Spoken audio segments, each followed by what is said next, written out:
ബേസിൽ Joseph, Nazriya Naseem എന്നിവരെ കേന്ദ്രകഥാപാത്രങ്ങളാക്കി സൂക്ഷ്മദർശിനി എന്ന cinema വരുന്നു. ചിത്രത്തിന്റെ പ്രഖ്യാപനം ഇന്നലെ ഉണ്ടായി.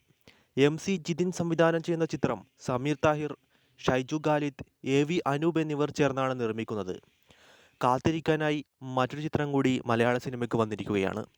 മലയാളത്തിലെ ഏറ്റവും പ്രോമിസിംഗ് ആയ യങ് ആക്ടേഴ്സിൽ ഒരാളായ ബേസിൽ ജോസഫ് മലയാളത്തിൽ ഒരു കാലത്ത് ഏറ്റവും പ്രോമിസിംഗ് ആയി അഭിനയിച്ച് തകർത്തിരുന്ന നസ്രിയ നസീമുമായി തിരിച്ചുവരികയാണ് ചിത്രത്തിലൂടെ.